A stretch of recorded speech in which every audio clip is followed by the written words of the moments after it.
নাজমুন নাহার। নাজমুন নাহার, বয়স কত এখন? বয়স 35। 35 বছর বয়স। ঠিক আছে, শুরু করেন একেবারে ছোটবেলা থেকে, যেখান থেকে মনে আছে আপনার বলার মতো। আমার বাবা মারা যায় আমার 4 বছর বয়সে। আচ্ছা। আমরা 5 বোন, ভাই একজন। আচ্ছা, বাবা কি করতেন আপনার?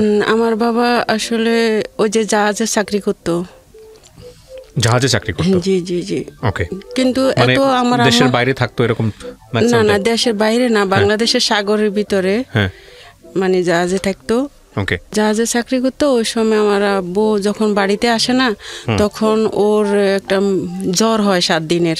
ওকে। তো চিটাংনে, এটা আমার আম্মা বলছে, আমরা তো অনেক ছোট ছিলাম।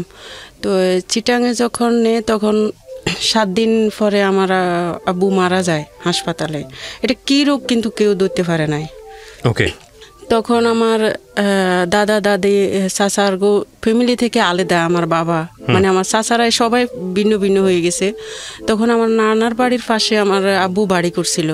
তো ওখানে আমরা 5 বোন বড় হয়েছি। আমার ভাইয়াও ছোট ছিল, 5 বোনের বড়। এমনি ওই সময় আমার ভাইয়ার বয়সটা ছিল মাত্র 13 বছর।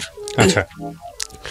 তখন এই তো মা কি করতো, আর খালারা পয়সাওয়ালা ছিল, জামাইরা বিদেশ ছিল খালার গো। তো ওর গো মানে কাজকর্ম করতো, যাইতো আমার খালারা, আমরাও খালার গো বাড়িতে থাকতাম। এভাবে থাকতে থাকতে পড়ালেখা করে তো দরখাস্ত হিসাবে মানে কখনো টাকা দিতে পারতো না। মানে আমার আম্মা তো কোনো হেল্প নাই, মানে কোথাও থেকে যে 5 টাকা আইবো এরকম না। আচ্ছা। তো পরে বোন বড়টা বিয়ে দিল, মেজোটা বিয়ে দিল। আমার আম্মার কত হলো, মানে ছোট বয়সেও আমি বিয়ে দিই, যদি ওর বাবার মতন আমিও মারা যাই, এরকম তার মানে উদ্দেশ্য। যখন আমি ক্লাস 8-এ উঠি, তখনই মানে আমার জন্য বিয়ের জন্য আসতেছে। তো আমার বিয়ে দিয়ে দিছে।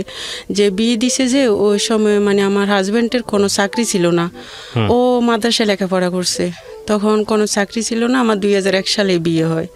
তো বিয়ের পরে আমি ক্লাস 9-এ 3 মাস ক্লাস করি।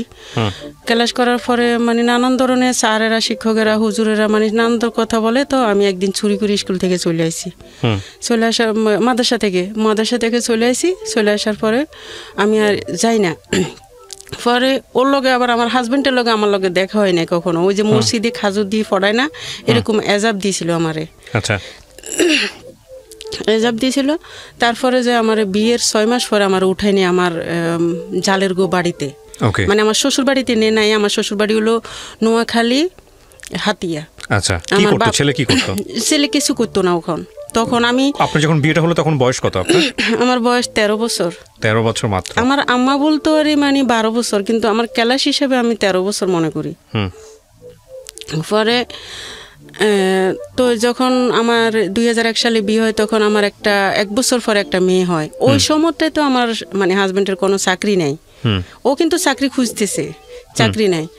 পরে 7 মাস পরে যায় একটা কুমিল্লা মসজিদে, মানে ও ইমামতি চাকরি পায় 1000 টাকা স্যালারিতে। 6 মাস করছে ওখান থেকে। পরে নোয়াখালীতে বঙ্গোপসাগরে মানে ও পারে একটা ভাসমান চর উঠে। সবাই বলতেছে একটা নেতা, বাসার মাঝি নেতা, মানে সবাই জানে এটা এক নামে ওখানে নোয়াখালীর ভিতরে। ও জায়গাগুলা সরকারিভাবে বিক্রি করতেছে। কিন্তু এত মানে ঘন জঙ্গল, কেরফা গাছ, গুয়া গাছ, মানে এগুলো আসলে অনেক ধরনের গাছ আছিল, গজিকাড়া, মানে এগুলা এই সর এলাকার মানুষে বলতো। তো ঘন জঙ্গল, ওখানে কি এমনকি জঙ্গলের ভিতরে জঙ্গল ভাগ ভাগ করে এটা বিক্রি করছে 7000 টাকা দিয়ে। আচ্ছা। ওই নেতায় তো আমার হাজবেন্ডও ওখানে জায়গা কিনছে। তা আমার বলতো সবসময় যে জায়গা কিনছি, জায়গা কিনলে ওখানে বাড়িঘর করে ওখানে তোমারে নিয়ে যাবো। ওই সময়টাতে আমি কোথায়, আমার বাপের বাড়িতে কুমিল্লাও ছিলাম, 6 মাস ছিলাম। তো পরে আমার বাপের বাড়ি থেকে আমারে নিয়ে যায় একটা ওই সরে। আচ্ছা। ওই সরে যখন চর উঠছে, নতুন চর যাচ্ছে, চরে যে নিয়ে যায়, ওখান থেকে ভাইয়া এমন মানে জঙ্গল কেটে কেটে পরিষ্কার করে জমিন করতেছে। ও আচ্ছা আচ্ছা, নতুন চর। হ্যাঁ, মানে জঙ্গলগুলা কাটতেছে, আর যত জঙ্গল কাটতেছে ওটা ফুটতেছে। ওই যে জায়গা হইব না তো কোথায় রাখবো এগুলা, ওটা কেটে কেটে আবার মানে ফোড়া দিতেছে। তখন বাজারের একটা ম্যাপ নিছে ওই নেতাটা, বাজারে যখন ম্যাপ নিছে তো ম্যাপের পাশে কিছু জায়গা কিনছে, আবার ওটা মনে হয় 1500 টাকা দিয়ে কিনছে। তো ওখানে আমার হাজব্যান্ডে ঘর করে, ঘর বলতে কীরকম সনের ঘর, বেড়াও ছিল সনের, দরজাটা ফাড়ের বস্তার ছিল, মানে কোনো দরজা ছিল না। উত্তর পাশে শুধু মানে গাছের ফালা, মানে গাছের ফালা মনে হয় 100-র উপরে রাখছে, মানে ঘরের কোনো দরজা ছিল না। আর সামনে একটা ঠেলা দুয়ার আছে না ভাইয়া, ওই যে আপনি চিনেন কিনা জানি না, একটা বাঁশের বেড়ার ঠেলা দুয়ার ছিল আর সনের বেড়া ছিল। তো উপরে দিয়ে আবার মানে এরকম 2-3 হাত মানে খালি। তা আমার যখন নিছে আমার এত খারাপ লাগছে যে ঘরের কোনো বেড়া নাই, ঘরের কোনো দরজা নাই, এরপরে যে একটা খাট নাই। কি বানাইছে জানেন ভাইয়া, ওই যে লার্কি আছে না, মানে গাছের লার্কির মতন লম্বা লম্বা দিয়ে মানে এটারে খাট বানাইছে, মাছা বানাইছে, বানায় ওখানে সন বিছাইছে। তো যেদিন ফার্স্ট আমার নিল তো আমার তো এমনি মন খারাপ হয়ে গেছে যে জঙ্গলের ভিতরে যাইতেছি, রিক্সা নাই, আমি 12 কিলোমিটার আমরা হেঁটে গেছি ওখানে। আমার মেয়েটারও কোলে নিছে আর একটা ব্যাগ ছিল, আমি মনে হয় ওর থেকেও 1 কিলোমিটার পিছনে যাই, ও আমার জন্য আবার দাঁড়ায়। এরকম করে গেছি, যাবার পর আমার ঘরটা দেখি একদম খারাপ লাগছে, মানে এত খারাপ লাগছে যে ভাইয়া এটা আসলে ঘর বলতে না, এটা মানে কিছুই নাই বলতে গেলে। না না না, আপনার শ্বশুর বাড়িতে না, আমার শ্বশুর বাড়িতে আমি কিন্তু আসলে এই ঘরটা কি আপনার জন্য বানানো হয়েছে? হ্যাঁ, মানে আমার হাজবেন্ডে বানাইছে, মানে কিছুই নাই বলতে গেলে। না না না, আমার আবার শ্বশুর। ওই জমিটা কি তখন আপনাদের নামে হয়েছে নাকি সরকারি জমি? সরকারি আবহাওয়া নেই তো, মানে ওগুলো সব খাস জমি। যখন যাই তখন মানে ঘরে ঢুকি ভাইয়া, কি বলো, মানে কোনো পানি নেই, মানে পানির কোনো ব্যবস্থা নাই ওখানে, কোনো পানির ব্যবস্থা নাই। 1 কন্টেনার পানি 10 টাকা, 6 কিলোমিটার থেকে আনতে হয়, একটা ব্যান গায়ে 10 টাকা দিয়ে। এইরকম জায়গায় কেন গেছে আপনার জামাই? আসলে ভাইয়া বললাম না, আমার শ্বশুরগো ফ্যামিলির মানে সবাই দুর্বল ফ্যামিলি, ওরা এখন পর্যন্ত মানে আবার একটা ভালো ঘর দিতে পারে না সবাইরই। এখন এরকম একটা জায়গায় আপনার ফ্যামিলি বিয়ে দিল কেন? আসলে ওই যে বাবা নাই আরেকটা হলো মানে আমার হাজব্যান্ডটা মানে মাদ্রাসায় লেখাপড়া করছে, হুজুর। আর আমার দিক থেকে আমি ছোটবেলা থেকে মানে কোনো পুরুষের সাথে কথা বলতাম না, সবসময় আমি আল্লাহরে ভয় করতাম। এই কারণে আমার মার কত হলো, যাক আমার মেয়েটারে আমি হুজুর জামাই যখন পাইছি বিয়ে দিব, এটাই মানে আমার এই উদ্দেশ্য। আচ্ছা ঠিক আছে, সমস্যা নেই। তারপর তো গেলাম আর মানে একটা ফাতিল আর একটা কড়াই আর 2টা প্লেট, ওই যে আগের যুগে বলতো এটারে মানে কোর প্লেট কইতো। এটা আসলে বলতে কি সবাই চিনে কিনা জানি না, আমি দেখছি সাদা প্লেট, সাদা দোনোটাই। তো 2টা প্লেট আর একটা কড়াই আর একটা ফাতিলে মনে হয় 1 ফুট চালের ভাত পাকান যায়। তো আমি রইলাম এখানে, রাত্রেবেলা যখন রয়েছি ভাইয়া আমি ভাত পাকিয়েছি, রাত্রে চুলা বসাইছি নিজে, ওই যে গর্ত করছি আর 3 সাইডে 3টা মাটির ইটা দিছি, দিবার পরে আমি ভাত পাকাইছি। কি ফাঁকামু, পরে বুটের ডাল আনি দিছে আমারে, একটা দোকান শুধু ওখানে, বাজারে শুধু একটা দোকান আছে আর কোনো দোকান নাই, মানে বাজার না, এটা তো শহর, মানে কোনো ফ্যামিলি বসবাস করে না। আছে ধরেন আমরা মনে হয় ওই সময়টাতে 6 ফ্যামিলি ছিলাম, কিন্তু একসাথে না, দূর, অনেক দূর। পরে আমি যখন বুটের ডাল আনছে আমার জন্য, আমি এটা ফাঁকাইছি ভাইয়া। জানেন বুটের ডাল ফাঁকাইতে আমার সারা জীবন মনে হয় আমি ভুলবো না কখনো, মনে হয় আমি 6 ঘন্টা ফাঁকাইছি, কিছুতে বুটের ডাল মানে মন জানা। ওই যে লবণের এলাকা। ও মানে এটা এমন হচ্ছে যেটা সিদ্ধ হচ্ছে না আর কি। না তাহলে মন জানা বলতে আপনি কি বোঝাচ্ছেন? হ্যাঁ, সিদ্ধ হইতেছে না। এক্স্যাক্টলি, আমি তো সেটাই বলছি। আপনারা বলছেন মন জানা, মানে আমার পরে যায় সিদ্ধ হইতেছে না, তখন আমি কি করলাম, আমার হাত দিয়ে মানে এমন ভাবে করতেছি যে ডালের ফাঁকা তো নাই আমার কাছে, কিভাবে আমি হাত দিয়ে হ্যাঁ এরকম করে মন যাইতে চাইছি যে ঠান্ডা করি। তারপরে যায় আমি ভাত 1 ফুট ফাঁকাইলাম, ওই যে আমি যে ভাতের মাঠ গাললাম না ভাইয়া, ওই যে ফাতিলের ভিতরে মাঠগুলো রয়ে গেছে। তখন আমার স্বামী ওই জায়গায় আবার হেরে মসজিদে ইমামতি করতো, মানে 800 টাকা মাসে, 800 টাকা পাতো। তো ও নামাজ পড়তে গেছে, আমি কি করছি, আমার মেয়েটারে আমার মেয়ে 1 বছর বয়স ওই সময়। তা আমার মেয়েটারে নিয়ে আমি ওই যে বললাম না মাছা দিছে, মাছার উপরে ছন বিছাইছে, তো ওখানে আমি বসে রয়েছি। তো আমার যে সারা দিনের কাতর, এত রাস্তা জার্নি করে গেলাম, যে 12-13 কিলোমিটার আমি হেঁটে গেলাম, আমি কিন্তু বালিশ খুঁজে পাইতেছি না, বালিশ নেই, কি করব? তখন ওই যে আমি দেখতেছি আমার হাজব্যান্ড আমার আগে যে গেছে, ও কি করছে, 3টা ফাটের বস্তারে একসাথে করি শুইছে, বালিশ বানাইছে। তা আমি ওটাতে শুইছি। শুবার পরে যাই কিছুক্ষণ আধা ঘন্টা পরে আমার ওই যে ভাতের মাঠগুলা খাইতেছে, শব্দ হইতেছে।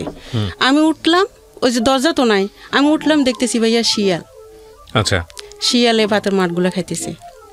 তখন আমি কি করুম, আমি কই যে কি আসলে কি জায়গায় আইলাম আমি, মানে আমার কিন্তু কান্দনও আসতেছে না, যে আমার আসলে বিন্দু বিন্দু মানে একবারও দুঃখ লাগে না যে আমি কোথায় এলাম, মানে আমি নিজের থেকে আমার তো খারাপ লাগে। পরে যখন রাত গভীর হয়েছে তখন শুইলাম যে খেতা, মানে আসলে বলতে কি কম্বল কি জিনিস জানি না ওই সময়। তো খেতা গায়ে দিছি ভাইয়া, জানেন কুয়াশা ফরি, মানে সব সনগুলো তো ভিজে ভিজে একদম পুরা গায়ের যে খেতাগুলো ওটাও ভিজে, শীতকাল ছিল। আচ্ছা, তো আমি যতবার মানে আমি কিন্তু খেতা দিয়ে মানে মুখ ঢাকতে পারতেছি না, আমি মুখ কিন্তু উদাম করে ঘুমাই সবসময়, আমি মুখ কখনো ডাকি ঘুমাইতে পারি না। তখন আমার মানে জিহ্বা মুখ মানে সবগুলা ফাটি রয়েছে, মানে এত কষ্ট লাগে। হ্যাঁ, ওই যে কুয়াশা পড়তেছে উপর দিয়ে কুয়াশা পড়তেছে। তখন সকাল হয়েছে, তখন আমি কই কি আমি তো এখানে থাকুম না। কেন থাকবা না, তোমার জামাই যদি থাকতে পারে তুমি থাকতে পারবা না। আমি কই এই যে উত্তর পাশেও কোনো বেড়া নাই, এরপরে সামনে কোনো দরজা নাই, পিছনে কোনো দরজা নাই, বাথরুমের কোনো ব্যবস্থা নাই, পানির কোনো ব্যবস্থা নাই, আমি গোসল কিভাবে করব? আমি বলতেছি সকালে, বাদের দিন সকালে এটা বলতেছি। পরে ও কইতেছে যে কি আমি তোমার বাথরুমের ব্যবস্থা করে দিতেছি। তো পরে ও বাথরুমের ব্যবস্থা করলে কি গর্ত করে মানে 2টা গাছ দিয়ে আর আশেপাশে মানে চারপাশে বেড়া দিয়েছে। একবারে বলা চলে যে জঙ্গল লাইফ। আপনাদের আশেপাশে বাড়িঘর ছিল না, কিন্তু অনেক দূরে, আমি কিন্তু দেখতাম অনেক দূরে দূরে, কিন্তু যোগাযোগ নাই কারোর সাথে। ওখানে আপনারা চাষবাস করতেন? না, চাষবাস হয় নাই আবো, মানে কেবল গেছেন? হ্যাঁ হ্যাঁ, নতুন চর জাগছে এরকম চরে কেবল গেছেন। ওই চরে কি ছিল? ওই চরে বলতে শুধু বলতে কি কেরফা গাছ, গোয়া গাছ, গজি কাঁটা, বড় কোনো গাছ এখনো হয় নাই? না না, হইছে, এত বড় বড় মোটা মোটা মানে হইছে। ওটা কেটে মানে কাটতেছে আর জমিন দখল করতেছে। ও কাটতেছে আর জমি দখল করতেছে। এটা কোথা থেকে যাচ্ছে, নদীর ভিতর থেকে না সমুদ্র থেকে? এটা আসলে কিন্তু ওই যে দক্ষিণ হাতিয়া একটা সাগর আছে, ওই সাগর থেকে বর্ষমান সরু। আচ্ছা আচ্ছা আচ্ছা, হ্যাঁ। তারপর পরে যাই, তখন কি করলো, সকালবেলা যখন আমি এগুলা বললাম, তো পরে কয় পানির ব্যবস্থা হবে, গোসলের ব্যবস্থা, সব কিছু হবে, তুমি সমস্যা না থাকো এখানে। আমি কই কি এখানে যদি আমি থাকি তাইলে বেড়াও নাই, দরজাও নাই, রাত্রে শিয়াল আইছে, ভাতের মাঠ খাইছে, আমি কিভাবে থাকি বলো? তো কি করবা, আমরা তো আর টাকা পয়সা না যে তোমার কোথাও রাখুম। তখন আসলে কিন্তু আমার তো বয়স কম না, ততটুকু আমি প্রতিবাদ করতে পারতাম না ওর সাথে, তো কিছু বলতাম না। তারপরে ভাইয়া ওই যে গাছের ফালাগুলা যে রাখছে না, ওখানে একটা বড় সাপ আছে। এত বড় সাপ মানে বাসায় প্রকাশ করা যাব না, এমন বিশ্রী গন্ধ আসে। তখন আমি বারবার ওরে বলি যে মানে আমার হাজব্যান্ডের বলি যে আসলে গরু তো নাই এখানে, গরুর মানে গোবরের গন্ধকা। আমি বারবার বলি গরু তো নাই এখানে, মানে গরুর গোবরের গন্ধকা। আমার তো খারাপ লাগে। বেড়া কি ছিল আপনাদের? বেড়াও কি সনের? সনের ছিল, হ্যাঁ। তো চালও সনের, বেড়াও সনের। সনের যে আপনার জামাই মিলে থাকতেন। হ্যাঁ, রাতের বেলা সন্ধ্যা নামলে কি হইতো? ওই যে বললাম না, খোয়াশা বা হারিকেন জ্বালাই। ভয় লাগতো না আপনার? ভয় এখন লাগে, ওই সময় লাগে। এখন আমি ঘুমাই না কখনো। বাজার কত দূর ছিল এখান থেকে? বাজার ছিল না তো, একটা দোকান ছিল শুধু। ওইটাই তো বলতেছি আমি তো চিন্তা করতেছি, আপনি যখন বলতেছেন তখন আমার চোখের সামনে জিনিসগুলো ভেসে উঠতেছে। মনে হচ্ছে মানে একটা মানে দ্বীপান্তর, দ্বীপবাসী মানুষ যেরকম হয়, চারপাশে কিছু নাই, ওরকম। হ্যাঁ, এরকমই ছিলাম। আচ্ছা, সাপের ভিতরেই ছিলাম। পরে যাই, ও কি করছে, সকালবেলা যখন এগুলা বলছি, 2 দিন পরে এটা বলছি আমি, পরে ও কি সবকিছু দেখবা কিন্তু ভয় পাইবা না আমারে কর। তো ও তো আমারে কিন্তু পাগলা মহিষ, আবার পাগলা মহিষ, পাগলা গরু, এরপরে যে বাঘ আছে যে আমার বলে নাই, এ বাগানে যে বাঘ আছে 2টা, একটা মারিয়া লেছে প্রশাসন লোকে গুলি করি, আর একটা বাঘ ছিল ওখানে।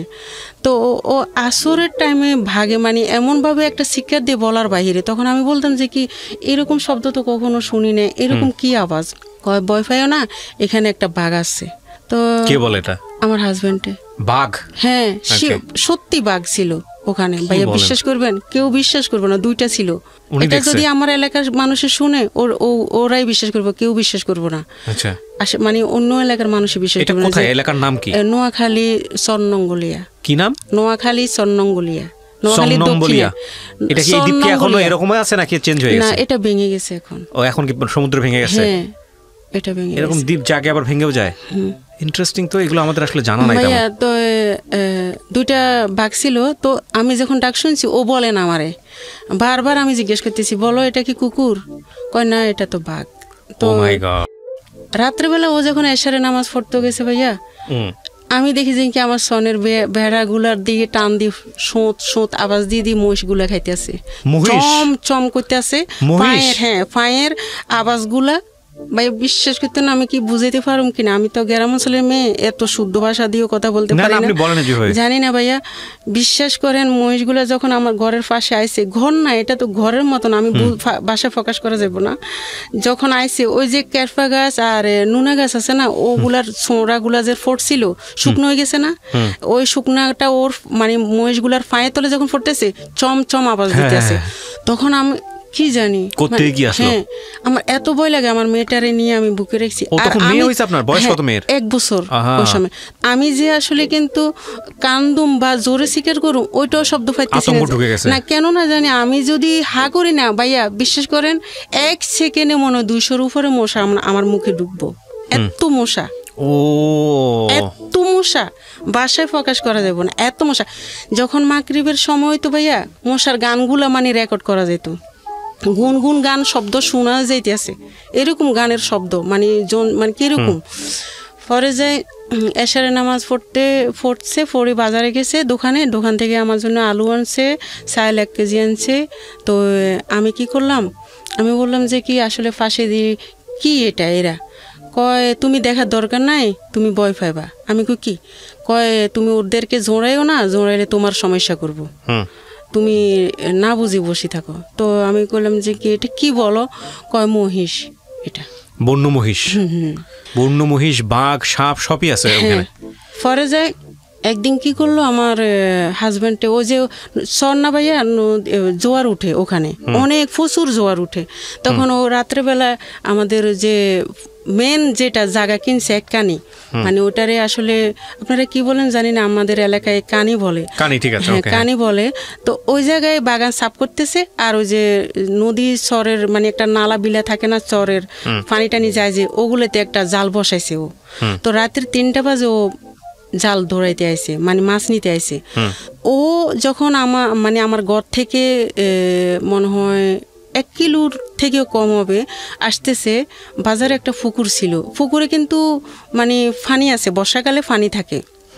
তো পরে যাই ওই সাপটা, ওই যে সাপ আমার গোপরে গন্ধ লাগে বলতেছি, ওই সাপটা যে বাচ্চা দিছে, বড় জাতি সাপ এটা। তো পরে ও ফানি দিয়ে এমনভাবে সাপটা আসতেছে, আমার হাজব্যান্ডে দেখতেছে। তা আমারে ওখান থেকে ডাকতেছে যে আমি যে নিচে না নামি, মানে আমাদের ঘরের দিকে আসতেছে এমনভাবে, ওই যে রাত্রে আহার করছে, ওই মানে যে গাছের ফালাগুলো রাখছে, ওই ফালার ভিতরে থাকবো ওইখানে। পরে ও আমারে কইতেছে যে আমারে, তুমি নিচে নামো না, নিচে নামলে সমস্যা আছে। তা আমি কি? পরে ও আমার বলতেছে আসলে চলাফেরা করতে একটু সাবধানে করিও, আমি মাছার নেজ দিয়ে দেখছি আমার ঘরে বড় সাপ ঢুকছে। তখন আমি কি করলাম, সকাল হয়েছে আর আমার মেয়েটারে নিয়ে ওই যে একটা খালা আইছিল আমারে দেখতে, ফাঁস আইসিয়ার, ওর বাড়ি 2 কিলোমিটার দূরে। তো আমি জিজ্ঞেস করতে মানে ওর বাড়িতে গিয়ে চলে গেছি, বাড়ি না, ও আমাদের মতনই সেম কাহিনী। তো ওদের বাড়িতে গেছি।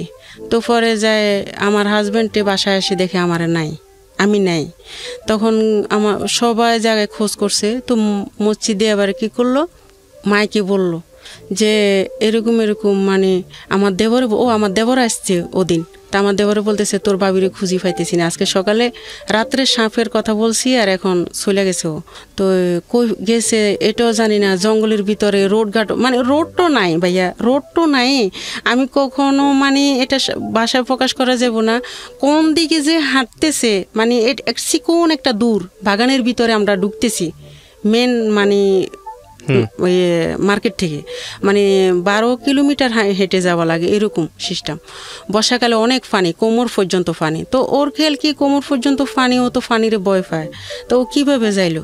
যাইবো না, কখনো যাইতে পারবো না এই জায়গা দিয়ে, এলোমেলো হয়ে যাবো। তো মাইকে মানে বললো যে মসজিদের মাইকে যে ইমাম সাহেবের ওয়াইফকে পাওয়া যাচ্ছে না, আপনারা যদি কেউ পান। তো তখন আপনি কোথায়? তখন আপনি কোথায়? আমি কিন্তু ওই যে আরেক বাড়িতে চলে গেছি, ওরে আমি চিনি না তেমন। আচ্ছা, ওখানে মাইকিং করতেছে ইমাম সাহেবের ওয়াইফ কোথায়? মসজিদে, ওই যে মসজিদের মাইকে বলতেছে। ওই মসজিদে ছিল, হ্যাঁ। তারপর ও নিজে নিজে মাইকিং করতেছে, ইমাম সাহেবের ওয়াইফকে পাওয়া যাচ্ছে। তো পরে যাই ওই যে খালার কাছে গেছি না, ও খালা বলতেছে আসলে তুমি যে আইছো আমার তো বলো নাই এরকম এরকম কাহিনী, এই কাহিনীর কারণে তুমি আসতেছো এখানে। তো তুমি তো বলছো তোমার হাজবেন্ডের বলি আইছো। ও আবার বোন মানে বোনের ছেলে বলতো এটা, মানে আমার হাজবেন্ডেরে। ওরে বললো না আমার বোনুতেরে তুমি কিভাবে আসলা, এটা তো খারাপ দেখা যায়, তুমি না বলি কেন আসলা? আমি খালা আমি একটা সাপ দেখছি ওখানে, আমি থাকুন না। হ্যাঁ ভাইয়া, আসলে কিন্তু সাপ না, মানে ঘরে যে মাটি ফালাইছে না, ওই মাটিগুলো মানে পাথরের মতন, মানে উঁচা নিচা। এটা ঘরের মতো না, লবণ, শুধু লবণ। মাটিগুলোর মধ্যে মনে হয় ধরেন 1 ইঞ্চি লবণ 2 ইঞ্চি লবণ থাকে। পরে আমার বাসায় আনি দিল, আনা দিবার পরে যাই রইলাম। ভাইয়া সকালে যদি ভাত ফাঁকায় না, রাত্রে আর ভাত ফাঁকান যায় না চুলার ভিতরে। ওই যে ছাইগুলা লবণ হয়ে যায়, পানি ভিজে যায়। তখন আমার দেবর আইছে, আমার শ্বশুর আইছে পরের দিনে। তা আমার শ্বশুর আইছে, দেবর আইছে। ওদেরকে ভাত ফাঁকাইতে হলে আমাদের প্লেটের দরকার, ফাতিলের দরকার। তো আমাদের অতটুকু সমর্থ নয় যে আমরা ফাতিল বা প্লেট কিনার মতন। তো পরে যায় আমি 1 ফট করে 3 বারই ভাত ফাঁকাইছি। 3 ফট ভাত ফাঁকাইছি আমি, শুধু একবার করে 3 বারই আমি চুলায় বসাইছি। মানে ছোট ডেক ছিল, 1 ফটের ডেক ছিল ছোট। তো পরে একটা কড়াইতে আমি তরকারি ফাঁকাইছি। ও মানে ওদেরকে যখন ভাত দিছি ভাইয়া, আমার এত খিদা লাগছে যে কিভাবে যে খায়। আমি ঢাকনার ভিতরে ভাত খাইছি, ওই যে ভাতের ঢাকনা আছে না, ঢাকনার ভিতরে আমি ভাত খাইছি। মানে এত খিদা, ওরা গল্প করতে আছে, 2টা প্লেটে ভাত খেতেছে, আর আমার হাজবেন্ড আর আমি বসে রয়েছি। তো আমার হাজবেন্ড তো বা কি জানি না অতুন কিরকম খিদা লাগছে, আমার এত খিদা লাগছে। তখন আমি ওই যে বারিন্দায় বসে বসে চুলার সামনে কি করছি, ভাতের ঢাকনার ভিতরে ভাত নিয়ে আমি ভাত খাইছি। পরে যাই সাপ, এবার পরে যাই কইলো কি সাপেটারে বাইর করতে হবে, সবাই মিলে মানে এটা পরামর্শ করতেছে। তখন দেখে যে কি সাপটা যখন একটা গাছের ফালা যখন তুলছে ভাইয়া, 21টা বাচ্চা আছে ওই সাপের। ওকে ওকে, 21টা বাচ্চা। তখন পরে যাই আমি যখন এইরকম করতে করতে ভাইয়া, আমার বড় বাসুর আইছে এখানে, আরেক মানে আমার বড় বাসুরে আবার জায়গা কিনছে এক কানে।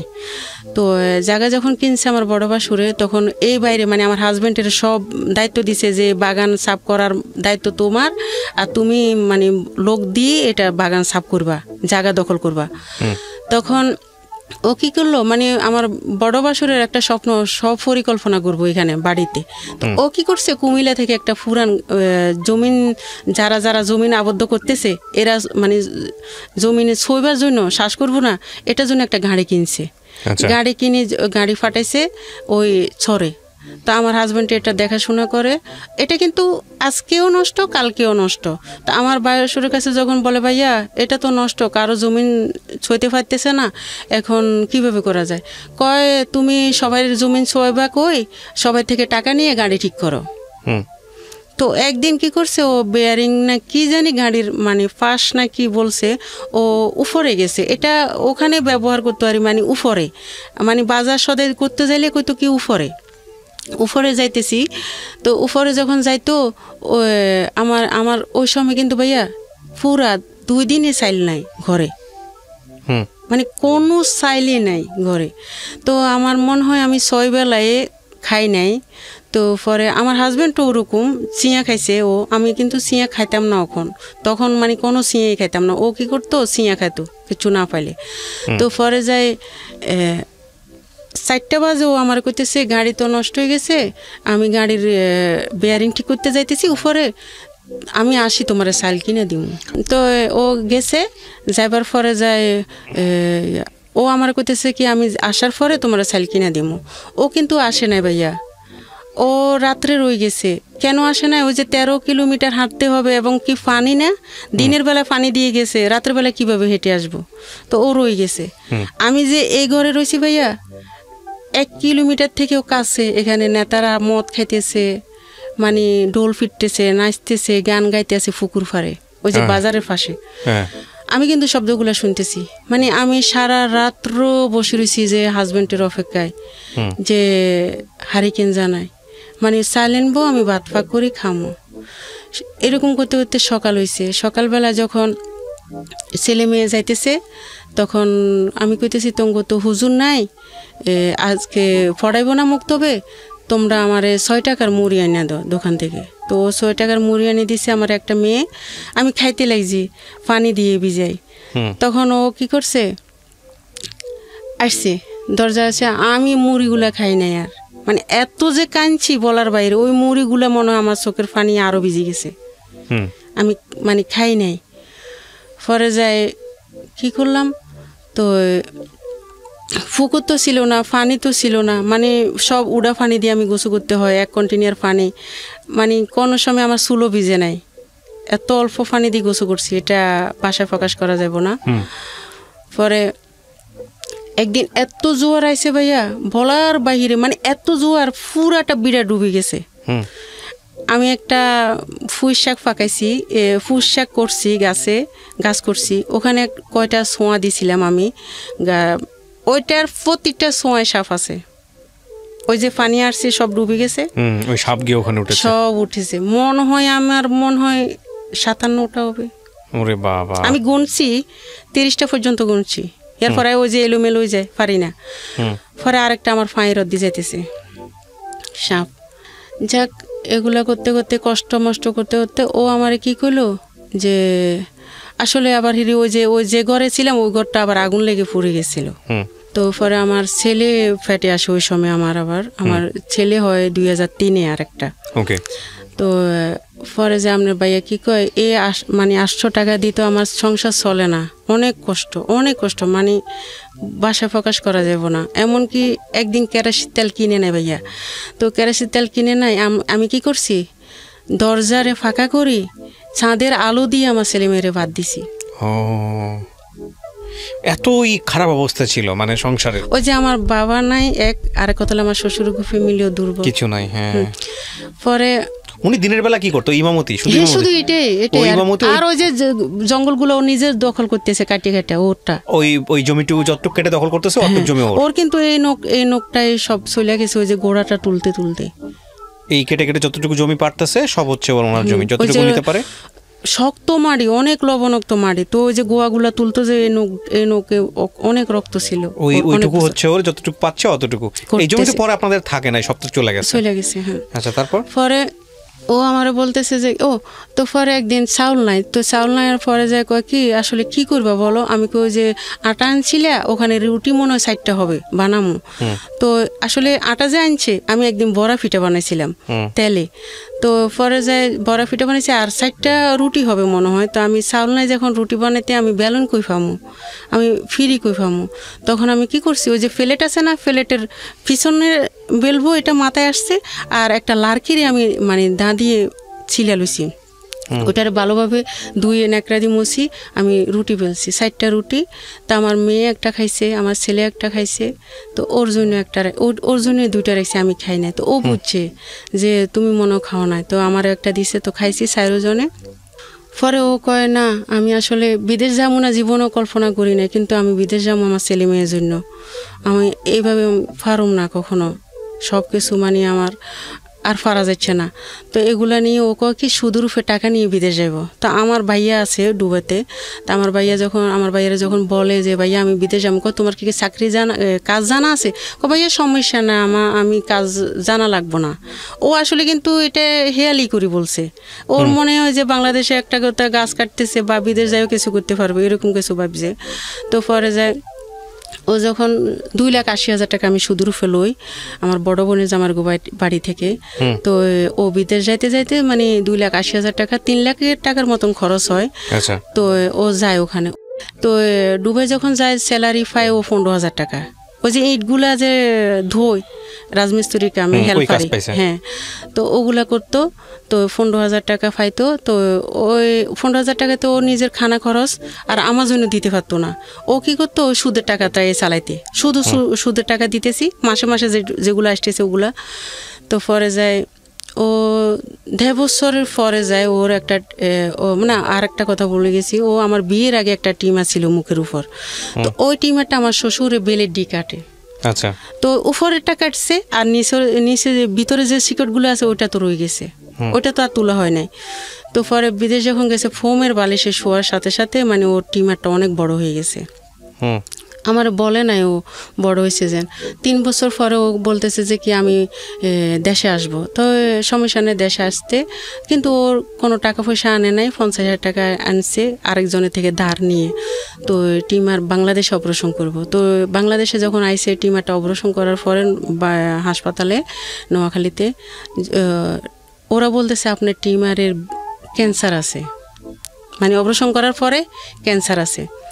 পরে যায় ক্যান্সার আছে বলছে। ও কি করছে, শিলে টিলে মানে শুকে গেছে, ভালো হয়ে গেছে। ও 3 মাস থাকি আবার বিদেশ চলে গেছে। না, 3 মাসের ভিতরে আবার কি করছে, বাড়িতে ওই যে বাতাসে মানে ঝড়ের লগে আমাদের ঘরটা পড়ে গেছে। আপনার এই রুমটার মতন একটা রুম করছে, আরো ছোট একটা ঘর করি আমরা, মানে খাট চুলা মানে খাওয়া দাওয়া এখানে সব মিলাই। তো এত কষ্ট করে একটা মানুষ থাকা যায়? বৃষ্টি হলে বৃষ্টির পানিটা ওই যে বেড়াগুলা দিয়ে পড়ে। তো ও কি করছে, কয় আমি ঋণ পরিশোধ করতে পারো, আরো ঋণ নিয়ে ও আরো ঋণ নিতেছে, ঘর করব। তো ঘর করে দিছে, আমার টিনের ঘর করে দিছে। 1,50,000 টাকা দেওয়ার কথা, মানে 1,50,000 টাকা দিব আমি 6 মাস পরে সুদ। তো পরে যা ও সুদ নিছে, সুদ নিয়ে ঘর করছে। ওই যে বাজারে আবার 6টা রুম লইছে, 6টা না 5টা, ওরা 6টা বানাইছে। নিচে নিবার পরে এগুলা নিতেছে কিভাবে, যে 6,000 টাকা 5,000 টাকা করি, এটা তো ধরেন সরকারি জায়গা। পরে ও কয় আমি ঘরটাও করি যাই, দোকান ঘর যদি পারি তাহলে ভাড়া দিয়ে দিমো, তুমি চলতে পারবা, আমি ঋণগুলো পরিশোধ করবো ওখান থেকে। তো ও কি করলো, 3 মাস পরে চলে গেল বিদেশে। যাবার পরে ওখানে 1 মাস পরে ওর এখানে মানে ব্যথা করতেছে। ও যখন ওখানে হাসপাতালে যোগাযোগ করে, আপনার কেমোথেরাপির দরকার, এটা ক্যান্সার হয়ে গেছে আপনার। তখন আমার শ্বশুর শাশুড়ির লগে পরামর্শ করে, আমার লগে পরামর্শ করে। তো আমি বলি বিদেশে কেমোথেরাপি দিলে তো ভালো হইবা, সমস্যা কি? তো আমার শ্বশুরের আবার মানে না। আমার শ্বশুর, আমার বড় বাসুর, আমার মেজো বাসুর, আমার ছোট দেবর, মানে এরাই কিচ্ছুতেই মানে না। ক্যান্সার হোমিও খেলে ভালো হয়ে যায়। ওরা আবার মানে গ্রাম অঞ্চলের হোমিও, মানে ডিসপেন্সারি নাই। ওরা কখনো দোকান দিয়ে বসে নাই, বাড়িতে ওষুধ বিক্রি করে হোমিও। পরে যায় ওরা হোমিও ওষুধ খাওয়াবে। তো বলতেছে চলে আসো। তো মা বাপের কথা ধরে ও আসছে দেশে। তা আমিও আর করার কিছু না, মা তো মা, বাবা তো বাবা, ওদের কথা শুনলে অথচ ভালো হইবে, আমারও ধারণা এটা। পরে ও কি করলো, আসার পরে আমার শ্বশুর শাশুড়ি সবাই আমার ঘরে আসছে, সবাই ওরা ওখান থেকে আসছে, সবাই আসছে আমার কাছে। তা আমার শ্বশুরে হোমিও ওষুধ খাওয়াইতেছে। তো এত বড় হয়েছে ভাইয়া, অনেক বড় হয়েছে, মানে এত বড় যে হয়েছে 1 সপ্তাহের ভিতরে হোমিও ওষুধ খাওয়ার পরে আমার শ্বশুরে খাওয়াইতেছে টিমারটা ভাটতে, মানে বাড়ার পরে যেন ফেটে যায়। ও মনে হচ্ছে ফেটে যাইলে ভালো হইব, যে ক্যান্সার না, এটা তো ভালো হইব না, বিফরে যাইব, ওইটা আমার শ্বশুরে বুঝে নাই। পরে যখন আবার আমার শাশুড়ি কি করলো, আমার বাইরের বড় বাসুরের ছেলেরা তাই দুবনালি আনাইছে, গ্রাম অঞ্চলের মহিলা। তো ও আবার কি করলো, টিমারে দুবনালি লাগাইছে। দুবনালিটা 12 দিন পরে যায়, লাগানোর 12 দিন পরে এটা ফেটে গেছে। একটা গরু কাটলে যেরকম রক্ত, ওরকম রক্ত যাইতেছে, এত রক্ত গেছে বলার বাইরে। পরে যায় যখন রক্ত যাইতেছে, আমার শাশুড়িরা কোনো চিকিৎসা করে না, শুধু ওষুধ মানে ওষুধ খাওয়াইতেছে, হোমিও ওষুধ। তো পরে যায় আমার 7 মাস পরে যায় ও মারা যায়। আমার শ্বশুর শাশুড়ি মানে আমার অনেক কষ্ট দিছে, অনেক কষ্ট বলতে কি, ওর গো খেয়াল যে ছেলে মারা যাইলে আমাদের হাতে যদি মারা যায় সম্পত্তির মালিক আমরা হব, এই যে এক কানি আর ওই যে 5টা দোকান, এটাই ওরা পাইব। আমারে মানে রাখতে চায় না, মানে বারবার আমারে মানে নির্যাতন করে, শুধু বলতেছে কি, তোর তো এখানে কিছু নাই, তোর বয়স কম, তুই তো বিয়ে বসে যাবি আমার ছেলে মারা যাইলে, তোর কি এখানে অবলম্বন, মানে সবাই আমার বায়ুসুরে আমার কয় চিন্তা করিস না, আমি আছি না, আমার হাজব্যান্ডের উদ্যোগে এটা আমার বলতেছে, তুই চিন্তা করিস না। কিন্তু আমি বারবার করি ভাইয়া ডাকানি, ক্যান্সার হাসপাতালে ভর্তি করে ওরে। ও আবার বলতেছে ভাইয়া আমার দোকানটা বিক্রি করে দেন, কোনো সমস্যা না, আমি বিক্রি করলে আমি ঢাকা যাই চিকিৎসা করুম। মানে আমি হাসপাতালে পড়ি থাকুম, আমার খানা বন্ধ হয়ে গেছে, আমি খাই না, আমার চিকিৎসা হইব, আমি ঋণগুলো পরিশোধ করুম আর আমার দোকানটা বিক্রি করে দেন। সবাই আসে দোকান কিনতে ভাইয়া, আমার বড় বাসুর, আমার শ্বশুরেরা সবাই মিলি বলতেছে এটা মিথ্যা কথা, ওর ব্যাংক ব্যালেন্স পুরা টাকা, এটা মিথ্যা কথা নাটক, ওর ওয়াইফের কারণে এই দোকানটা বিক্রি করতেছে, ও সুস্থ আছে। তো কাস্টমাররা তো বাড়িতে যাই দেখতেছে না, তো ও কাস্টমাররা চলে যাইতেছে। পরে যায় আমার হাজব্যান্ডে, আমার মেজো ভাসুরের একদিন বলতেছে ভাইয়া আমি আর পারিয়েন না, দেয় আমার কিচ্ছু খাইতে মনে করেন, আমি হাসপাতাল পড়ে থাকুম, স্যালাইনের দ্বারায় আমার দোকানটা বিক্রি করে দেন। কয় তুই কিভাবে মারা যাবি এটা টেনশন না করি, তুই দোকান লই মরস্কা, আমার মেজো ভাসুরে বলতেছে। ওকে। পরে যায় ও এরা এগুলা নিয়ে আমার শাশুড়ির খেয়াল যে আমরা যতক্ষণ থাকুম অতক্ষণ তো বউটা এইখানে থাকবো, আমরা যখন চলে যাবো বউ তো চলে যাবো ভয়ে। ও এরকম হয়েছে ভাইয়া, মানে শুকাই ভয়ে, মানে সবাই ভয় করবো, আমি ভয় করি নাই ওরে। পরে যা আমি রইছি, ওরা চলে গেছে, সবাই আমার কাছে রাইকা চলে গেছে। চলে যাবার পরে মানে আমার হাজব্যান্ডটা আবার মনে মনে করছে যে আমার মা বাপে তো এর জায়গা দিব না কখনো, তো বাজার থেকে একটা লোক আই না কাগজ করছে, স্ট্যাম্প করছে, মানে জায়গা জমিন আমার ছেলের নামে আমার নামে করে দিয়ে যাবো, তো স্ট্যাম্প করছে। তো ওটা তো কিন্তু সরকারিভাবে আমাদের কাছে মানে কাগজ যায় নাই, এটা একটা স্ট্যাম্প। তো পরে ও 7 মাসের সময় 13 সালের 13 তারিখে জুলাই মাসে মারা যায়। আচ্ছা আচ্ছা আচ্ছা। মারা যাবার সাথে সাথে ও আবার কি করলো, মারা যায় যে ওই সময় ভাইয়া কেউ ছিল না, আমার পাশের একটা মহিলা ছিল আমার কাছে। আমি এত বেগে সিলকাই, মানে আমি অজ্ঞান হয়ে যাই, আমি নিজেও জানি না, আমার শ্বশুর নাই, আমার শাশুড়ি নাই, আমার মানে কেউ ছিল না। পরে যায় ও যখন 10টা বাজে মারা যায় না, 10:30 মারা যায় ও। তো পরে আমার বাসুরে কবর দিতে দে না, মসজিদের সামনে কবর, মানে গত্ত টত্ত সব কিছু রেডি, মাইকে বলতেছে ওর ওয়াইফ থেকে সিগনেচার আনেন তারপরে কবর দিবেন। আমার একটা প্রশ্ন হলো কি, আমার বায়ুরে মানে আমার বাসুরে তো দেওয়া উচিত ছিল কবর, কিন্তু ঋণালারা না দেওয়া উচিত ছিল না, ঋণালারা না খাট দড়ি রাখবো, যে কেন কবর দিবেন, আমাদের ঋণ কে দিব না। আমার বড় বাসুরে বলতেছে কবর দিবার দরকার না, এখন ওর ওয়াইফ থেকে সিগনেচার আনেন। তখন বড় বাসুর বলছে, হ্যাঁ মাইকের ভিতরে বলতেছে এখন কেউ কবর দিবেন না ওকে, ওর ওয়াইফ থেকে সিগনেচার আনেন, কে ঋণগুলো পরিশোধ করব। ওই সময়টা আমার ঋণগুলো হয়েছে 7,52,000 টাকা। ওটা আবার একটা ডায়েরিতে সমাজেরা লেখে, মানে আমার হাজব্যান্ড থাকতে, ওই যে যারা ঋণ যদি আমি ঋণ না দিতে পারি, এটা একটা বৈরক মিল ছিল সমাজ সহ সবাই। তো পরে সমাজের কাছে একটা ডায়েরি থাকে, সমাজে আমার থেকে সিগনেচার নেয় যে আমি সিগনেচার দিছি যে সবাই আমার স্বামীরে মাফ করে দেন, আমি ঋণগুলো আমি পরিশোধ করুম। তো পরে কবর দে, তো ওই সমাজের কাছে ওই ডায়েরিটা থাকে যে 7 লাখ টাকা আমি ঋণ দিতে হবে, তো সুদের টাকা সব। তো পরে আমি দোকানটা বিক্রি করতে চাই, বিক্রি করি, আমার বায়ুর মানে কাস্টমার আসে, আমার বায়ুরেরা দেনা বিক্রি করতে। পরে যে একটা কাস্টমার আইছে, এর ভিতরে আবার আমার হাজব্যান্ড অসুস্থ থাকার কালীনে মারা যাবার আগে একটা সৌদি আরব থেকে একটা লোক আইছিল ওই এলাকারে, আপনি কি দোকান বিক্রি করবেন? তো আমার হাজব্যান্ডে বলছে 15 লাখ টাকা হলে আমি বিক্রি করুম। তো পরে যায় আমার জিজ্ঞেস করছে, তা আমি বলছি যে কি আসলে আমার গার্জিয়ান আছে, মানে আমার বড় বাসুর আছে, মেজো বাসুর আছে, ওদেরকে জিজ্ঞেস করেন কততে ছাড়বো ওরা। তো ওরা কিন্তু সারা শব্দ বাজারে দেয় না, এই লোকটারে এরেও মানে ধোঁয়াই দিছে। তো পরে যখন চলে গেছে, তো আমি খালি বলতেছি ওই লোকটা আমার কাছে ফোন দে না, আমি তো দোকান বিক্রি করে এলাম। তো পরে ফোন দে না, ও যখন মারা গেছে 1 মাসের সময় ওই লোকটা ওর বাইরে ফাটাইছে। তখন ওরা মানে একটা ডেট দিছে কাগজ করব। তো কাগজ বলতে অ্যাস্টম, তো অ্যাস্টম করতে আমি একটা দোকানে যাই, তো আমার মেজো বাসুরে যখন কাগজটা করা হইতেছে তখন কাগজটা নিয়ে ছিঁড়ে ফেলেছে, একদম মানে টুকরো টুকরো করে আমার গায়ের উপর ছিঁড়ছে, যে আমার বাইরের জায়গায় তুই বিক্রি করতে পারবি না, এটা মানে তুই কিছু পাইবি না, তুই এখান থেকে চলে যা, আমার বাইরের জায়গা আমরাই পাবো। তখন আমি কি করলাম, ওই যে ওখানে একটা দারোগা আছে, মানে ক্যাম্প আছে, পুলিশ ক্যাম্প, দারোগার কাছে যখন যাই দারোগাকে বিক্রি করতে পারবেন না, মনে হয় দারোগারে ওরা টাকা খাওয়াইছে, বিক্রি করতে পারবেন না। তখন আমি দারোগার ফাঁসায় দৌড়ি, মানে এত কান্দি ফাঁসায় দৌড়ি, খালি কইছি স্যার আমার স্বামীর ঋণগুলো পরিশোধ করি, আমি আমার স্বামীর ঋণগুলো পরিশোধ করি, শুধু এটাই সুদের টাকা। আমি টাকা মানে এত কান্দি, ওই সময় আমার ছেলের 6-7 বছর বয়স, তো আমার পাশে দাঁড়ায় রয়েছে। এমন কাঁদছি ভাইয়া, আমার বিশ্বাস করেন লাগে যে এখনও আমার 35 বছর আমি চোখে দেখি না, চোখে কিছু ছোট অক্ষর দেখি না। সকালবেলা আমি টাইমটাও মোবাইলে দেখি না। দারোগার যখন ফাঁসায় ধরি, তখন দারোগা আমার কয় এক অমুক জায়গায় যায় তুমি কাগজ করো, বিক্রি করো, সমস্যা নাই। তারপরে আমার শ্বশুরের আমার জন্য কোর্টে মামলা করে, আমি ওদের জায়গায় বিক্রি করছি। তা আমি কোর্ট থেকেও ভালো মানে আশ্বাস পাই, আমার কথাগুলো শুনি, ওরা আমারে রায় দিয়ে ভালো। তো একটা স্বামীর জন্য ঋণের পরিশোধ করার জন্য একটা জায়গা বিক্রি করছে, এটা তো স্বামীর জায়গায় বিক্রি করছে। ওখানেও আমার টাকা অনেক খরচ হয়, আমি দোকান বিক্রি করি, মনে আমার 5 টাকাও আমার ছেলে মেরে দিতে পারি নাই।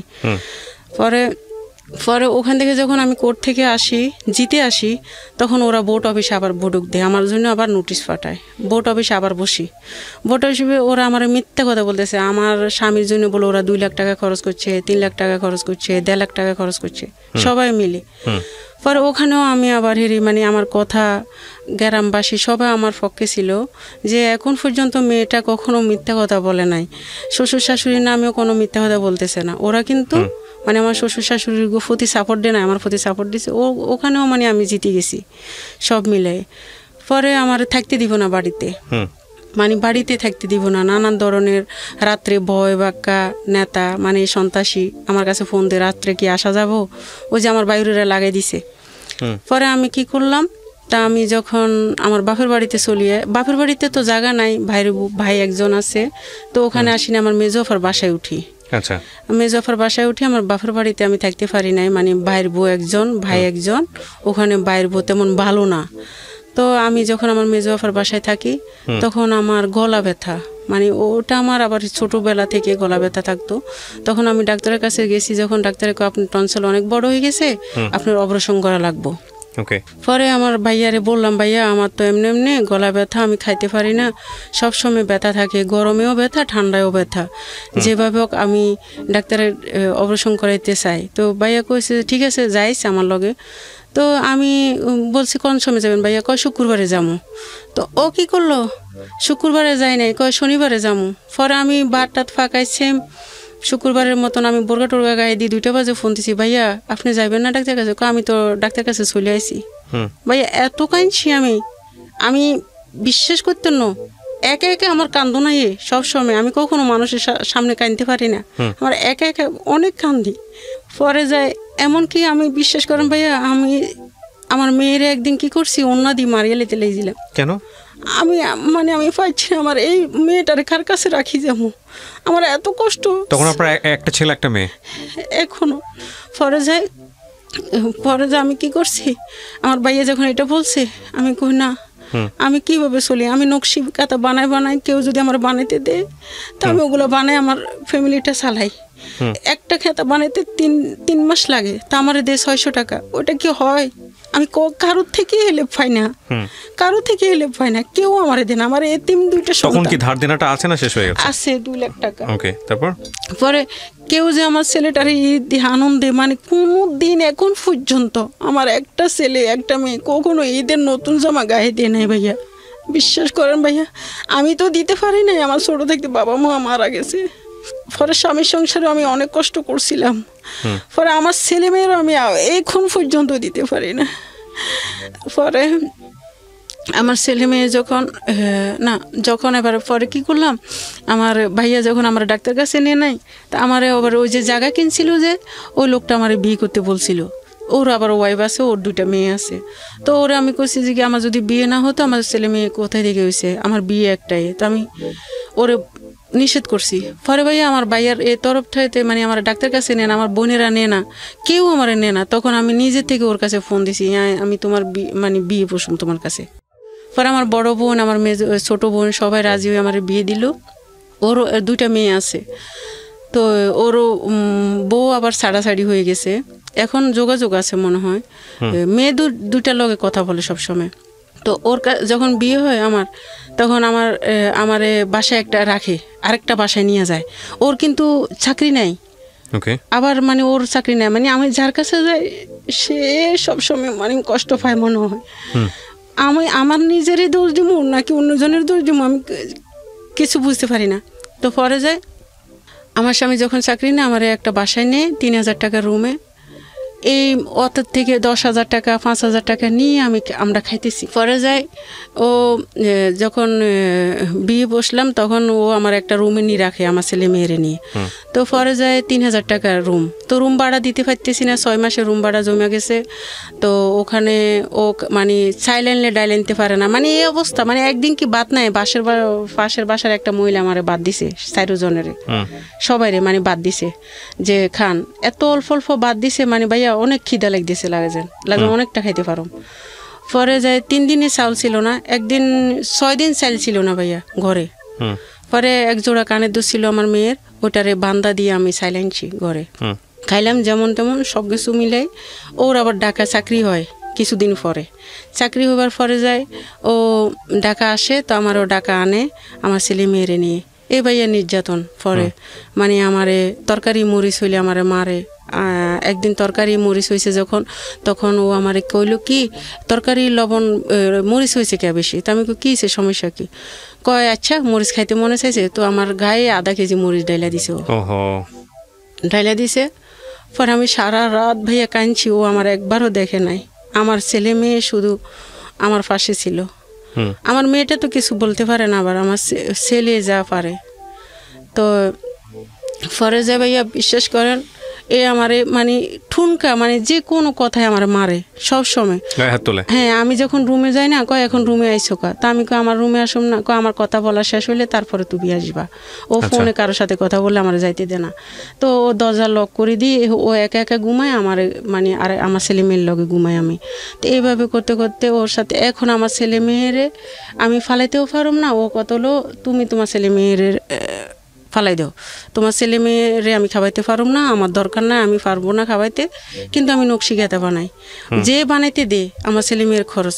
পরে আমার ছেলের যখন স্কুলে ভর্তি করাইছি ভাইয়া, তখন বাধ্যতামূলক 8-এর কোচিংয়ের টাকা নেই 600 টাকা, আর 350 টাকা মাসের বেতন। তো আমি হেড স্যারের লগে মনে হয় 1 ঘন্টা কাঁদছি, স্যার এটা মাফ করেন, কোচিংয়ের টাকা আমি দিতে পারুম না। আমার ছেলেরে যদি কোচিং করাইতে পারতাম তাহলে তো আমি ছেলেরে কোচিং করাইতাম, আমি না করেছি শুধু টাকা না দিবার জন্য, আমি তো টাকা দিতে পারুম না। আমি এত কাঁদছি বলার বাইরে ভাইয়া। স্যারের সামনে তখন গেট বার হইতে আমার স্যারে আমার ছেলে কইতেছে, মা চোখের পানির কোনো মূল্য নাই, কখনো কারো কাছে বলবেন না আমার বাবা মারা গেছে। আমার চোখের সামনে আপনি ধারোগার ফাঁসায় দড়ি কাঁদছেন, চোখের পানির কোনো মূল্য আছে মা? আমার কইতেছে যে 21,000 টাকা দারোগায় নিয়েছে আপনার থেকে, আবার স্যারে আপনার থেকে 7,000 টাকা নিতেছে, আপনার কোনো চোখের পানির মূল্য আছে? কখনো আর কোনো জায়গায় বলবেন না যে আমার বাবা নাই, সবাই বলবেন আমার বাবা আছে। পরে আমার ছেলেরে পড়াইতে মানে অনেক কষ্ট হইতেছে পড়াইতে। আমি নকশি খাতা বানাই, নকশি খাতা কোনো সময় বিক্রি করি, বিক্রি করতে বলতে যেটা দাম মানে 1,000 টাকা, ওরা আমার 800 টাকা দেয়। তা আমি টাকার জন্য পারি না, ওরে আমার হাজব্যান্ডের বলি, এখন বর্তমানে যে হাজব্যান্ড আছে ওরে বলি আমার 3,000 টাকা দাও, আমি 3,000 টাকার কাপড় আনে বিক্রি করি, আমার ছেলে মেয়ের খরচ চালামু। ও আসলে দিব বলে, কিন্তু ও আমার প্রশ্ন করে আমি কি তোমার দিতাম না কইছি? আমি তো তোমার বলতেছি দিমু কখন, ওই সময়টা কখনো হয় নাই। আবার পরে মেয়েরে আবার বিয়ে দিছি, ও আমারে কয় কি আমি তোমার ছেলে মেয়ে খাওয়াইতে পারবো না। আমার খেয়াল কি ও আমার খোঁটা দিব না আর আমার মেয়েটা বিয়ে দিলে। এক জায়গায় যখন বিয়ে দিছিলাম ভাইয়া, তো ওরা 6 দিনের পরে ও ছেলেটা তালাক দিয়ে দিছে মেয়েটাকে। মেয়েটা কত বছর বয়সে বিয়ে দিয়েছেন? 13 বছর বয়সে। কেন 13 বছর বয়সে বিয়ে ভাই? দিলেন? ওই যে বললাম না আমি নির্যাতন হইতেছি আমার ছেলে মেয়ের নিয়ে, এই কারণে। মানে আমি চাইছিলাম আমার মেয়েটা যখন আরেক ঘরে যাইব তখন আমার আর কিছু কইব না, আমার ছেলে শুধু। পরে যায় ওই 6 দিনের মাথায় ওরা তালাক দিয়ে দিছে ছেলেটা।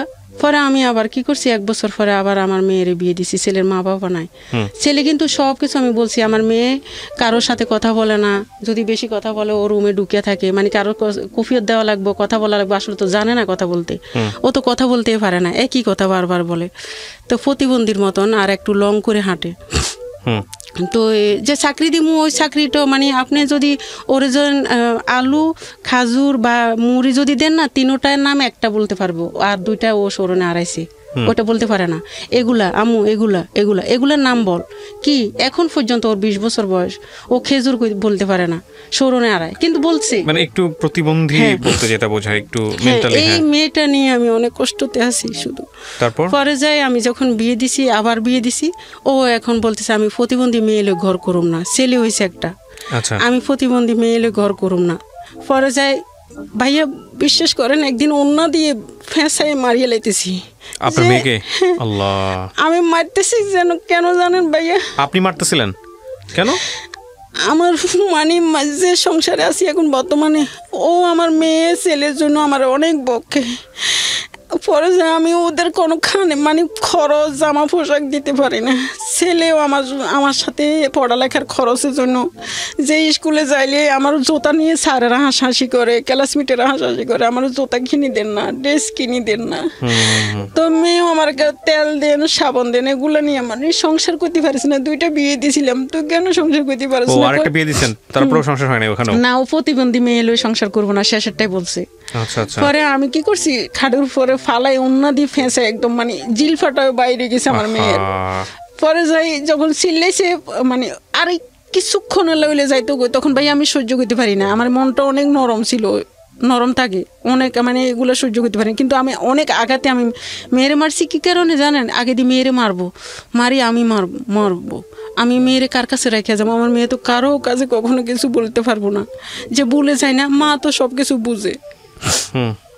পরে আমি যখন আমার মেয়ের যখন এখন আমার মানে একটা ছেলে হয়েছে ওর, এখন ছেলেরও সব কিছু আমি দিতে হয়, মেয়েরও দিতে হয়, আমার ছেলেটারও দিতে হয়। আমার ছেলে আজকে 8 মাস চাকরি, প্রতিটা জায়গায় চাকরির জন্য খোঁজ করে, কিন্তু চাকরি দিবে 1 তারিখে, সব 1 তারিখে আমরা আশা বসে রয়েছি, এখন পর্যন্ত 1 তারিখে। কালকে 1 তারিখ গেছে, ওই 1 তারিখেও আমার ছেলে এক গার্মেন্টসে গেছে, কইছে কি অফারটা ছাড়া নিব না, হেল্পারও নিব না।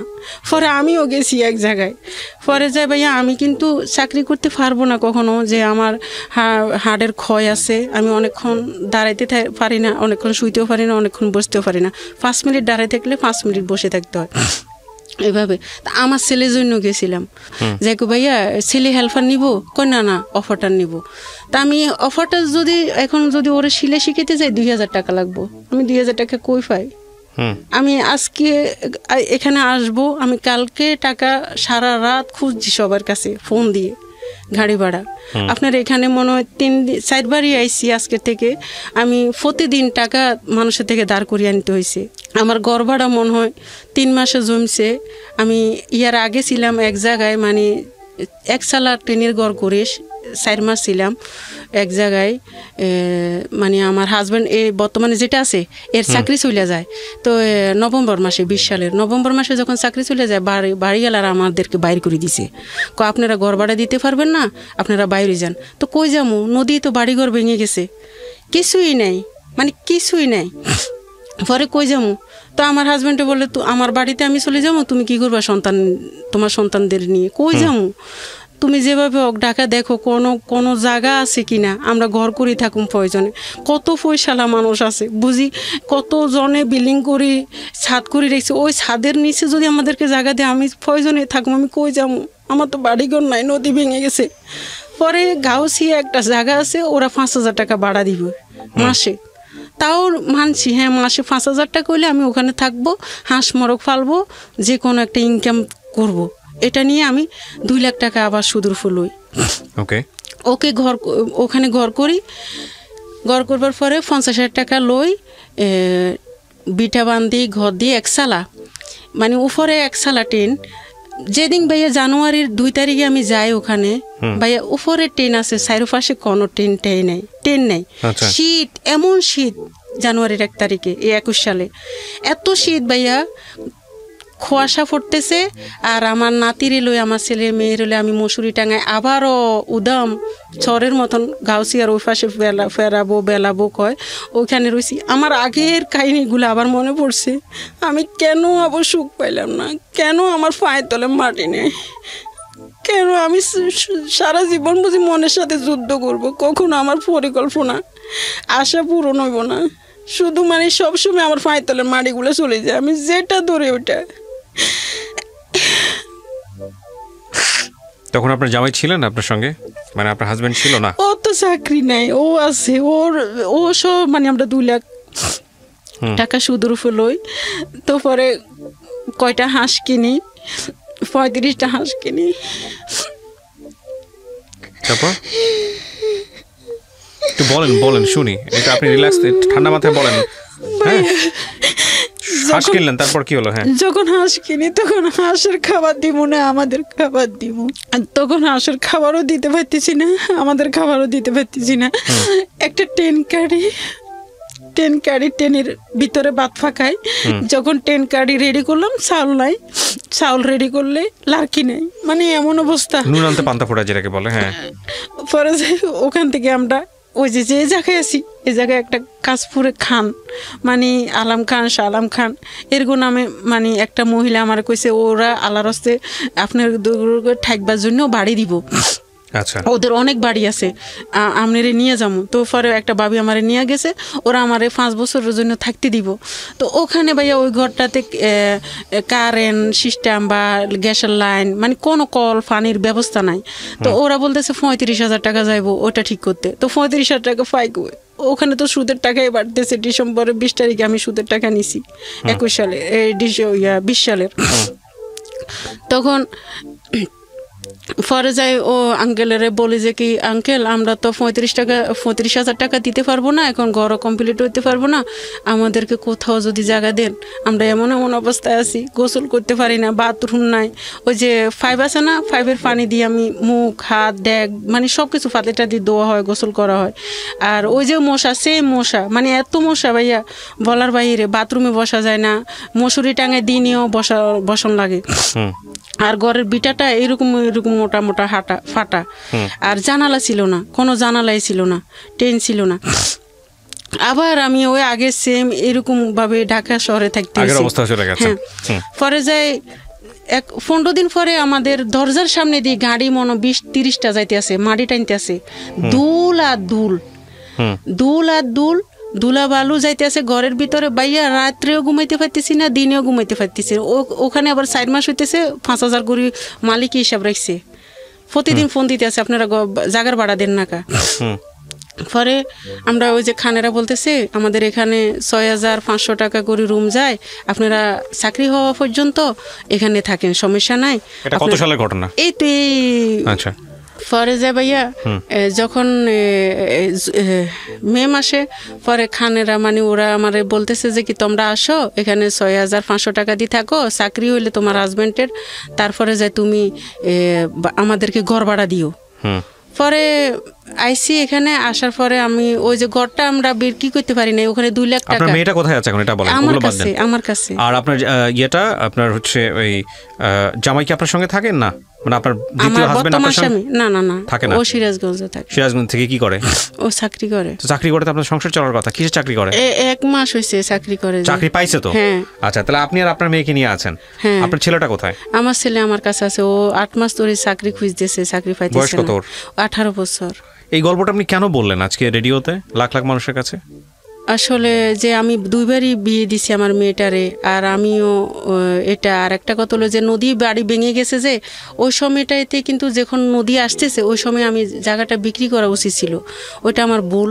আরেকটা হলো আমি ফার্স্ট মেয়ের বিয়ে দিছি, ওরাও প্রতিবন্ধী বলে ছেলেটা তালাক দিয়ে দিছে, পরের বিয়েটা আমি না দেওয়া উচিত। ছেলেকে আগে বলেন নাই যে আমার আগেরটা কিন্তু জানে নাই, পরেরটারে আমি সব বলছি। আমার মেয়ে পড়ালেখা করাইছি, ও আমারও বানান্তি জানে না, মানে আপনার মুখে মুখে বলবো, পরে আপনি রিফ্রে বলবেন, ও বলে যাইব সবকিছু। আচ্ছা, এটাই তো। পরে এখন আমরা এই বাসায় আছি। এখন ধরেন না কি বলুম যে আমার হাজবেন্ডের চাকরি করে, এখন ঋণের টাকাগুলো পরিশোধ করেন। ও তো আগের ফ্যামিলি আছে, ওর মেয়ে আছে 2জন। নাজমুন নাহার আজকে যে গল্পটা এখানে বলল, এই গল্পটা বাংলাদেশের অনেক নাজমুন নাহারের চিত্র। তারা স্বামী সংসারকে কেন্দ্র করে নিজের জীবনে যে যুদ্ধ করে চলে, সেই যুদ্ধে শুধুমাত্র অর্থকেন্দ্রিক স্বাধীনতার মুখ দেখার জন্য তাদের পুরো জীবনটা চলে যায়। আপনারা বলতে পারেন যে আজকের এই গল্প থেকে আমরা কি শিখলাম? আজকের এই গল্প থেকে আসলে সেই অর্থে শেখার মতো কিছুই নাই। কিন্তু যদি বলেন যে একটা সরল জীবনের যুদ্ধ গল্প, তাহলে বিষয়টা আসলে এরকমই।